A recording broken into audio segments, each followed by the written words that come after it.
bienvenidos a Sala de Prensa de Noticias Caracol. Ahora es un gusto poder estar con ustedes. El cambio climático ya no es una amenaza, es un hecho, una realidad que está causando estragos en varias regiones del planeta.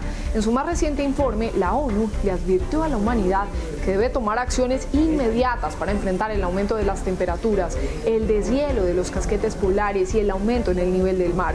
En Colombia también está causando graves consecuencias. La región Caribe es una de las zonas más impactadas por las inundaciones y la erosión costera. Miren por eso esta historia que emitimos hace algunos días, que deja en evidencia lo que está pasando allí en el Caribe.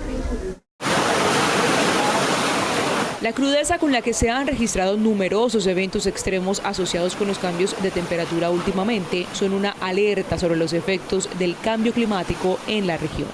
A nivel general en todo el Caribe es mucho más evidente, digamos mucho más dramático o drástico los efectos del cambio climático que en otras regiones del país. Hay un incremento de los extremos climáticos, es decir, aumentos desmesurados de precipitación y torrencialidad en épocas de niña y disminuciones también dramáticas de precipitación en eventos niño.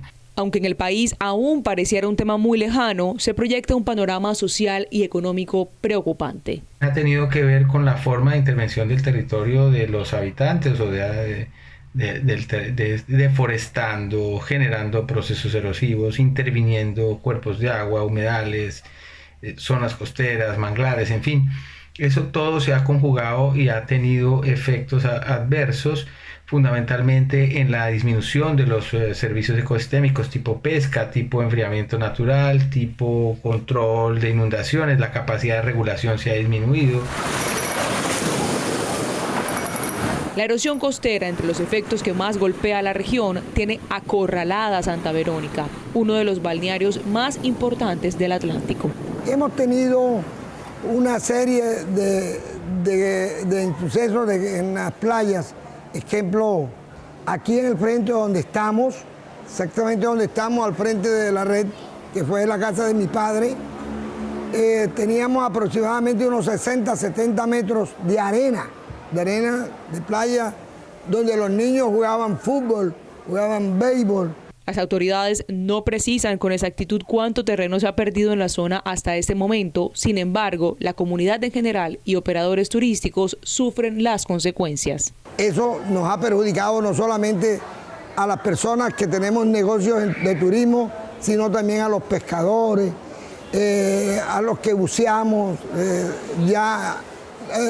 los turistas. Principalmente eso porque no tienen playa. En el tiempo que se ha prolongado este problema de la erosión y eso, pues ha disminuido en ciertos niveles. Lo que se pescaba, por decirte, a una comparación de hace 10, 15 años atrás a la actualidad, es totalmente notable. A toda la zona de restauranteros de acá de Santa Verónica se ha visto muy afectada, ya que el turismo llega y pues ellos vienen en busca de un espacio despejado para tomar el sol, para estar a la playa libre con sus niños y todo eso, y no pueden al ver que el mar está tan encima de los restaurantes. En esa zona el mar se ha tragado la playa. Así quedó evidenciado en un reporte entregado por la Dirección General Marítima y en las fotografías que conservan los pobladores de hace más de 20 años, con la que se puede evidenciar una dramática diferencia. Santa Verónica es uno de los ejemplos donde se puede ver esa erosión que está planteada por causa de un aumento del nivel del mar, que normalmente viene creciendo de 3 a 5 milímetros. Los cálculos más moderados hablan de casi el 50% de la línea costera de la región Caribe, que son 1.830 kilómetros desde los límites con Venezuela hasta los límites con Panamá, erosionados. O sea, estamos hablando casi de 900 kilómetros de línea costera erosionados. En algunas zonas del litoral Caribe quizás también se presenta esa alta dinámica, el Golfo Morrosquillo, en la parte de Bolívar también. Preocupa también que en Atlántico existe una alta vulnerabilidad para afrontar las amenazas que provienen de esta problemática. Casi todo el departamento está en alto riesgo, es decir, hay un alto riesgo debido fundamentalmente a una una vulnerabilidad alta que da el hecho de que la institucionalidad no está preparada para afrontar las amenazas que provienen de esas variables hidroclimáticas. Se deben implementar las 24 proyectos que quedaron plasmados en el Plan Integral de Gestión de Cambio Climático Territorial Atlántico, el cual fue desarrollado en el 2017. En este plan quedaron plasmados esas medidas para los diferentes sectores económicos que nos ayudarán a adaptarnos. De acuerdo con la CRA, se proyecta que a final de año exista un sistema de generación de indicadores y una agenda conjunta con la gobernación y municipios para dar soluciones más efectivas. Si esta situación no nos lleva a la reflexión, a la toma de decisiones y a la acción, pues no sé qué más podría hacerlo. Lo que está ocurriendo en la región Caribe, ese es nuestro tema de hoy. Por eso nos acompaña Juan Pablo Ruiz, columnista en temas ambientales del diario El Espectador, profesor universitario y promotor del Pacto por la Vida, una iniciativa por la vida para la acción climática. Gracias por aceptar esta invitación, profesor. ¿Cómo va? Buenas noches, Juanita. Muchas gracias por la invitación. A usted que pueda estar con nosotros, muy amable. Bueno, profesor Ruiz, ¿qué afectaciones son las que se están presentando allí en la región Caribe a causa del cambio climático? Veíamos este informe del tema de la erosión, pero ¿qué más se puede estar presentando allí? Bueno, ya estamos viviendo otro efecto que es el de los huracanes, que son de mayor frecuencia, y ya pues tuvimos el huracán que pasó por San Andrés y Providencia, y esto va a seguir sucediendo. Es decir, la previsión que hizo el IPCC, que hizo Naciones Unidas, desde hace ya muchos años se hacía la lectura desde la ciencia de que efectivamente el régimen de vientos iba a cambiar y con eso iba a aumentar la frecuencia y la intensidad de los huracanes. Y bueno, ya estamos viviendo el primer impacto en el caso de Providencia. Adicionalmente, lo que nos acaba de decir el informe que salió este lunes es que si bien los mares han subido cerca de 20 centímetros, es posible que en el corto plazo puedan subir otros 20 centímetros e incluso 1 metro. Eso depende de qué tan rápido actuemos nosotros para disminuir, digámoslo así, el derretimiento de los glaciares, especialmente, digamos, del Polo Norte, que es una masa glaciar gigantesca que está generando con su derretimiento, pues el hecho de que están aumentando el nivel de los mares en todo el mundo. Y bueno, ¿qué medidas tomar? Es decir, lo primero que tenemos que pensar es que todos, no solamente los habitantes de la costa, todo el país tiene que prepararse para vivir y enfrentar de la mejor manera un cambio climático que va a significar una crisis que tiene impactos económicos, que tiene impactos sociales y desde luego graves impactos ambientales.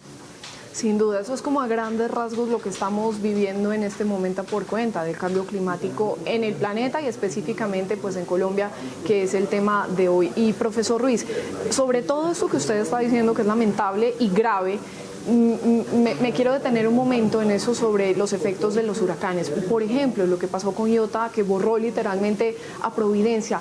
¿Por qué es que se suelen incrementar estos fenómenos? Digamos, ¿qué es lo que está pasando en el mundo, en el planeta, para que estos fenómenos se vayan incrementando y puedan ser cada vez peores? Bueno, el cambio climático que está generado obviamente por lo que se conoce como el calentamiento global, ¿qué tiene como uno de sus impactos? Tiene como uno de sus impactos que cambia la intensidad y la dirección de los vientos y la forma como se mueven las masas de aire en la atmósfera. Y esto trae como consecuencia un incremento en la presencia de los huracanes.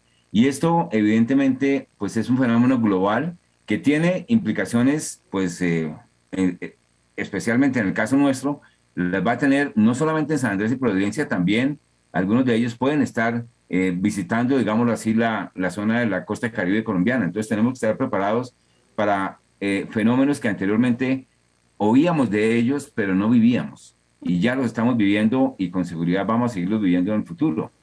El hecho, lo que se narraba ahora en el programa de cómo se han ido erosionando las costas, también tiene que ver en parte con el hecho de que hemos destruido nuestros manglares.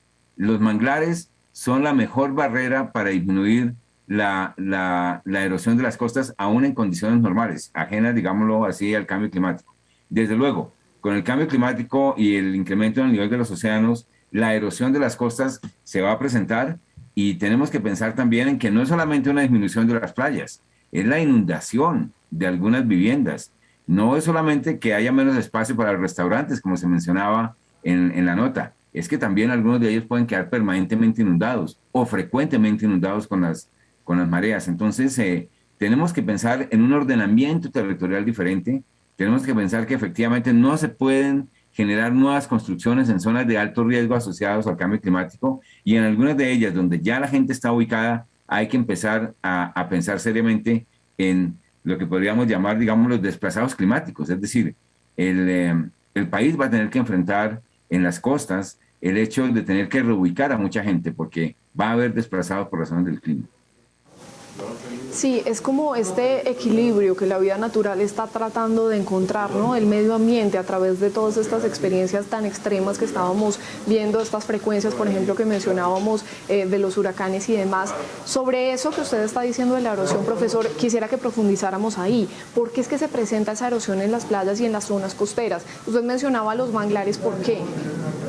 Bueno, los manglares son una barrera, digámoslo así, frente al oleaje del mar y cómo ese oleaje, en la medida en que también sube el nivel del mar, entra y va arrastrando, digamos, material de las zonas de costa. Entonces, la protección de los manglares, la recuperación de los manglares, inclusive la restauración de los manglares, es una tarea en el corto plazo que es importante, que no evita, digámoslo así, el hecho de que el océano va a subir su nivel, pero sí va a disminuir los impactos de la erosión. O sea, la erosión se va a dar de todas maneras como consecuencia del incremento del nivel del océano, pero una medida de adaptación, digámoslo así, de disminuir el impacto es mediante la recuperación de los manglares, mediante la conservación de los manglares, que hoy son un tesoro muy importante, siempre lo han sido, pero ahora deben ser reconocidos como tal por toda la sociedad colombiana y deben ser protegidos y restaurados. Es urgente que tomamos medidas porque los costos de la inacción son superiores a los costos de la acción. Con eso quiero decir, de todas maneras, la crisis climática nos va a generar costos por destrucción de playas, pero nos va a generar costos por destrucción de viviendas, nos va a generar costos por destrucción de posibilidades del desarrollo del turismo. Pero si nosotros no asumimos en este momento, digamos, los costos de generar las barreras de protección, de disminuir las emisiones como país también y como planeta, digamos, para evitar que pasemos del 1.5 grados de incremento en la temperatura, los costos asociados a la falta de acción van a ser muy, muy grandes, y el informe del IPCC nos da una alarma, un campanazo que obliga a que los países ahora en Glasgow en noviembre tomen medidas serias. Es que hasta ahora todos hemos hablado y todos nos hemos comprometido con temas que no hemos cumplido, y si no se cumplen, la naturaleza sigue avanzando y sigue reaccionando frente a la agresión que el ser humano está haciendo frente a ella. Claro, sin duda costos en lo económico, en lo social, incluso en temas sanitarios. Esto podría impactar fuertemente todo el sistema de salud. Y podríamos decir, profesor Ruiz, por supuesto que el deshielo entonces en los polos y en los glaciares está generando ese aumento en el nivel del mar, en zonas tan lejanas, incluso como el Caribe. Sí, no, sin duda, digamos, la contracción de los glaciares en todo el mundo, y yo tengo, digamos, una experiencia vivida que para mí fue dramática. Yo pues fui el jefe, el líder de la expedición colombiana que hizo el primer ascenso al Monte Everest en el año 2001.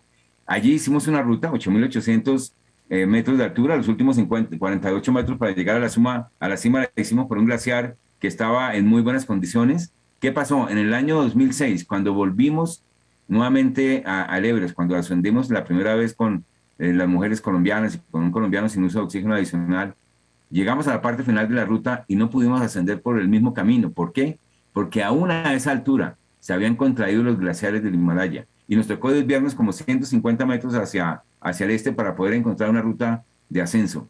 Y estamos hablando de las cimas más altas del mundo. Evidentemente en Colombia eso está pasando con todos los glaciares, eso para la reflexión nuestra, pero evidentemente lo que está sucediendo en el Polo Norte y en el Polo Sur, y especialmente en el Polo Norte, donde se han vivido temperaturas que nunca antes se habían tenido, pues ¿qué significa? Un derretimiento de esos glaciares, y con esos glaciares que se vuelven agua, pues obviamente sube el nivel del mar, y con eso pues vamos a tener los impactos de los que hemos estado hablando desde el inicio del programa.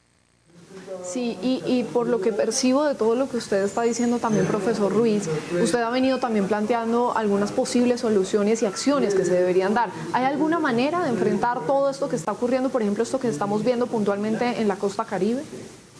Bueno, digamos que las acciones y los impactos tienen diferente orden de magnitud, digámoslo así. En el caso colombiano, ¿qué pasa, digamos, con Colombia a diferencia de otros países? En Colombia, la mayor parte de las emisiones de gases de efecto invernadero, o sea, de CO2 y de metano, se hacen en asocio a lo que llamamos el uso del suelo y los cambios en el uso del suelo. En Colombia, que tenemos, entre otras cosas, cerca del 52% de la superficie aún cubierta por bosques naturales de gran biodiversidad que son generadores de importantes servicios ambientales para toda la humanidad y donde hoy esos servicios ambientales empiezan a valorarse por el impacto que tienen de regulación sobre el clima. ¿Qué pasa? La parte que nosotros hemos intervenido, la hemos intervenido destruyendo el bosque. El gobierno de Colombia históricamente, no me refiero al de hoy, sino al de históricamente, el gobierno de Colombia consideró, y eso no lo hizo Colombia solamente, lo hizo el mundo en general, que la forma de generar riqueza era transformando el bosque en espacios productivos, entendiendo como productivos al volver los espacios de ganadería o espacios de agricultura. En el caso colombiano, la mayor parte de la zona que destruimos de bosque la convertimos en zonas de ganadería, y entre ellas en la ganadería que hay en la costa atlántica, donde el reducto de bosque más pequeño que queda de todos los ecosistemas de bosque en Colombia es el de la costa Caribe colombiana. El bosque seco de la costa colombiana ha sido el más agredido y el que se encuentra en mayor peligro. Entonces, desde luego, una acción de mitigación es la recuperación del bosque y de la vegetación arbórea en las sabanas del Caribe. Eso es probablemente importante, como también es importante aumentar la presencia de vegetación en las grandes ciudades. Barranquilla es una ciudad que tiene que recuperar los espacios verdes, que tiene que volver a valorizar lo que significa tener un árbol que genera sombrío en medio de una ciudad. Eso hoy tiene muchísimo más valor que tumbar esto y hacer un parqueadero, que es lo que estábamos acostumbrados a hacer. Entonces tenemos que pensar que de ahora en adelante las soluciones basadas en la naturaleza, las soluciones que tengan que ver con absorber carbono, con regular el clima, van a ser cada día más importantes y van a ser cada día más valoradas, porque si desaparecen esas alternativas naturales, los costos sobre la calidad de vida de la población y los costos sobre inclusive la producción económica son muy altos. Entonces, ganadería, por ejemplo, si la ganadería tenemos que volverla a una ganadería con árboles. En Colombia existe, además Colombia es un país que ha demostrado el potencial que tiene económico y ecológico de la reconversión de la ganadería, de esas extensas sabanas que tenemos en el Caribe, convertirlas en zonas de producción con árboles no solo para el sombrío del ganado, sino para la protección de los suelos y para la alimentación misma del ganado, lleva a que la capacidad de carga por hectárea en ganadería pueda multiplicarse por 2.5. ¿Eso qué significa? No solamente menor área para la ganadería, sino mayor área asociada a estrategias de adaptación y mitigación al cambio climático, porque además, si nosotros estamos alimentando con sistemas silvopastoriles, que en el caso de la costa, la leucaena, por ejemplo, es un árbol que genera alimento para el ganado, ese árbol manejado adecuadamente tiene una capacidad de alimentar el ganado en las épocas secas que no tiene el pasto, porque la raíz del pasto es mucho más superficial, y eso permite entonces proveer de alimento al ganado durante la época seca, que no lo podremos hacer porque otra de las implicaciones del cambio climático no solamente el incremento en el nivel del mar, es lluvias más intensas y sequías más duraderas y de mayor rigor. Entonces tenemos que prepararnos para esos climas extremos. Sí, y qué duro saber eso, que literalmente acabaron con los bosques en la costa Caribe. Y sobre eso, profesor, ¿son irreversibles todos estos fenómenos? Bueno, realmente a lo que llama el IPCC en este momento es a la acción ciudadana. Y por esa razón, nosotros aún desde el 23 de junio lanzamos esta iniciativa que llamamos el Pacto por la Vida, una acción ciudadana por el cambio climático, por enfrentar la crisis climática con acciones más allá del Acuerdo de París. ¿Y qué quiere decir esto? Lo estamos proponiendo a la ciudadanía, y esto fue una iniciativa de varios académicos y ambientalistas, de decir, bueno, si los gobiernos no actúan y solamente generan discursos, nosotros actuemos. La sociedad civil tiene que actuar para mitigar y adaptarse frente al cambio climático. Entonces, la convocatoria que estamos haciendo en el Pacto por la Vida es que la ciudadanía tome la determinación de iniciar acciones y alianzas y pactos con los gobiernos locales, con los gobiernos regionales, con los gobiernos nacionales, con el sector privado, con el sector productivo, para entre todos generar procesos de adaptación frente al cambio climático. Entonces, entre todos sí podemos buscar alternativas de recuperación, por ejemplo, de las cuencas. Mire, la Sierra Nevada de Santa Marta, es una montaña que es un paraíso desde muchos puntos de vista. Uno de ellos, la regulación en el abastecimiento del agua para todo el entorno de la Sierra Nevada de Santa Marta. Pero ¿qué pasa? Si nosotros queremos que esa regulación se siga dando y se recupere, porque se ha perdido parcialmente, ¿qué tenemos que hacer? La reforestación, la revegetalización en la Sierra Nevada de Santa Marta. Tenemos que apoyar la causa, digamos, de los grupos indígenas de recuperar zonas de bosque en estas áreas y evidentemente evitar que siga avanzando esta idea de que el bosque no vale y que por lo tanto tenemos que transformarlo y convertirlo en espacios productivos, cuando en realidad hoy día, y con lo que nos acaba de decir la IPCC, el bosque cada día cobra mayor valor por los servicios ecosistémicos que genera, servicios que tienen importancia para el suministro del agua, que tienen importancia para disminuir, digamos, los climas extremos, para adaptarnos mejores a las sequías, como mejor también a las lluvias torrenciales. Entonces tenemos que aprender a vivir de una manera distinta, y desde esta perspectiva es muy importante que las universidades preparen a los jóvenes profesionales para enfrentar una nueva realidad, porque el mundo que vamos a vivir es un mundo distinto. Sin duda. ¿Qué es lo que está pasando, profesor, en la Sierra Nevada? Es allí que usted estaba mencionando esto de los picos montañosos que antes tenían hielo. Bueno, la Sierra Nevada de Santa Marta, nosotros con Cristóbal von Rostich, un compañero, bueno, de origen alemán, pero nacido en Cota, Cundinamarca, en el año de 1988, hicimos una expedición en la cual pudimos ascender los 18 picos nevados que en ese momento existían con hielo, con glaciar propio, en la Sierra Nevada de Santa Marta. Era realmente un paraíso de hielo, el que había allí, desde montañas en las cuales uno en el filo de la montaña, desde la cima de las montañas que daban en el costado norte del Chundúa, que es la zona sagrada de los indígenas, desde allí observaba uno el Mar Caribe y observaba además el cambio en el gradiente, digamos, ecosistémico, bajando desde las zonas de páramo hasta el bosque, digamos, tropical cercano a la playa. ¿Qué pasa? Que la Sierra Nevada de Santa Marta se ha ido afectando rápidamente por el proceso de deforestación, que está llevando a que efectivamente la capacidad de regulación de la naturaleza, la regulación que hace la vegetación, de la manera como se comportan los caudales, pues va disminuyendo esa capacidad de regulación. Entonces, cuando cae una lluvia muy fuerte, la vegetación que anteriormente retenía parte de esa agua y la iba soltando paulatinamente, pues ha desaparecido, y eso hace que los torrentes sean mucho mayores. Y si a eso le sumamos que hay degradación de los bosques y al mismo tiempo hay lluvias más torrenciales, pues el factor es geométrico. Entonces, no es solamente cuestión de observar el cambio climático, es cuestión de tomar medidas de adaptación para evitar que los impactos sean mayores. Pueden ser menores si tomamos acción. Si no los tomamos, como decíamos anteriormente, el costo de la inacción es supremamente alto. Claro, y esto va a seguir progresando, ya que usted estaba mencionando también lo que está pasando en la Sierra Nevada, por ejemplo, el Nevado del Ruiz también. Es impresionante cuando uno pasa por allí y recuerdo de niña verlo completamente nevado, y ahora la imagen es otra completamente. Es el deshielo literal ante nuestros ojos. Y en medio de todo esto, profesor, y no por ser fatalistas, pero claro, puede llegar ese momento en el que desaparezcan también vastas extensiones de playas en Colombia, en otros países del Caribe, que continúe este deshielo. Bueno, mira, hay un tema precisamente para entender que no todo está, digamos así, determinado por fuerzas externas y globales. En Colombia, ahora que tú mencionas cómo se ha contraído el glaciar del Ruiz, el glaciar del Tolima, el glaciar del Santa Isabel, hay un glaciar que se conserva mucho mejor, que es el glaciar del Nevado del Huila.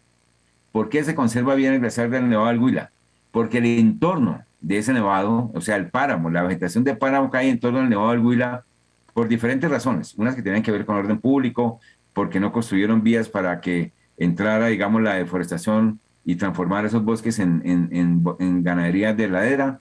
El hecho es que las zonas periféricas al Nevado del Huila son las mejores conservadas como páramo y vegetación de bosque altoandino de todos los nevados de Colombia. ¿Y eso qué significa? que hay mediciones realizadas por el IDEAN que claramente señalan que el nivel de contracción del Nevado del Huila es mucho menor que el nivel de contracción del nevado, de los nevados del Parque Nacional de los Nevados en la Cordillera Central o de los nevados digamos, del sur del país, o de los volcanes nevados del sur del país que ya prácticamente han desaparecido estas masas de hielo, o de la Sierra Nevada de Santa Marta. ¿Y por qué esto? Porque en el Nevado del Huila hemos conservado mejor los bosques, igual lo hemos destruido mucho también en el Nevado del Cocuy. ¿Qué tenemos que hacer? Sí tenemos que adelantar una campaña de recuperación de la vegetación del páramo, porque la gente se acostumbra a decir, mire, esto es un páramo porque está a 3.500 metros de altura. No, que está a 3.500 metros de altura y que se haya pelado y se haya convertido en un pajonal porque se volvió zona de ganadería o cultivo de papa, hace que la regulación climática que genera la vegetación del páramo se pierda. Hay plantas del páramo que pueden retener 40 veces su peso en agua, pero si las quemamos y las volvemos un lugar de papa o un lugar de ganadería, pues obviamente esa capacidad de regulación desaparece. Entonces, adicionalmente, cuando destruimos, digámoslo así, el bosque de la alta montaña, ese bosque también capta parte del agua que está en la neblina y esa captación permite también una mejor regulación del agua hacia las partes bajas de la cordillera. Al mismo tiempo, absorbe energía solar y disminuye el efecto de la refracción y el incremento de la temperatura que se da cuando, en cambio de tener un bosque, tenemos un pajonal o una zona de pasto seco, digamos, en cambio del bosque altoandino. Entonces, sí hay acciones que podemos llevar a cabo y tienen efecto. Entonces, no se trata de decir, ahora no tenemos nada que hacer con el informe del IPCC, nos queda es contar los días que nos faltan para que el cambio climático nos acabe. No, es al contrario. El IPCC lo que nos está diciendo es, la situación es grave, hay que actuar, y hay que actuar ya, pero tenemos que actuar. De lo contrario, la situación va a ser muchísimo más costosa. Entonces, no es un llamado a la inacción, es un llamado a la acción y pasar de la preocupación a la ocupación. Eso es muy importante. Tenemos que entender que con preocuparnos y alarmarnos no hacemos nada. Con definir políticas que no implementamos no hacemos nada. Tenemos que actuar. Y desde esa perspectiva, el Pacto por la Vida lo que está es invitando a la ciudadanía a que tomamos acciones climáticas que van desde determinaciones diarias, de cuando decidimos que en cambio de prender el auto y consumir para transportar no solo a la persona el combustible, vamos a irnos en el servicio público, ahí estamos tomando una acción climática. Cuando decidimos que no vamos a aceptar que el sector productivo nos ofrezca mercancías que están generando gases de efecto invernadero, que están generando desechos que no son necesarios, cuando rechacemos esos productos, como consumidores podemos orientar también la producción. Y esto es un llamado desde la ciudadanía para que generemos cambios también en el sector productivo. El sector empresarial está tomando conciencia también de que en la medida en que no se ajusta a una producción climáticamente responsable, va a perder sus mercados, porque la sociedad tiene que cambiar la forma de vivir, tiene que cambiar la forma de pensar, tiene que cambiar la forma de consumir. Y desde luego eso significa cambiar la forma de producir. Sin duda, pasar de la queja a la acción, estas son algunas de las cosas que podemos hacer nosotros, hacer el Estado, también las autoridades regionales y nacionales. Ese desequilibrio en los ecosistemas que se empieza además a hacer evidente por cuenta de estos cambios de temperatura son, sin embargo, una alerta latente en el Caribe, uno podría decir en todo el territorio colombiano. Se necesitan acciones urgentes, como ya lo hemos dicho. Es el profesor Juan Pablo Ruiz, columnista del diario El Espectador en temas ambientales y promotor del Pacto por la Vida, una iniciativa por la vida para la acción climática. Profesor Ruiz, muchísimas gracias, muy amable. Muchas gracias, Juanita, por la invitación y bueno, cambiemos todos, trabajemos todos por mitigar y adaptarnos a este cambio climático que se nos viene encima. Sí, todavía queda mucho por hacer. Gracias, profesor. Así terminamos. Hasta aquí, Sala de Prensa de Noticias Caracol Ahora. Los vamos a dejar con el segmento económico Signo Pesos. Buenas noches y hasta la próxima.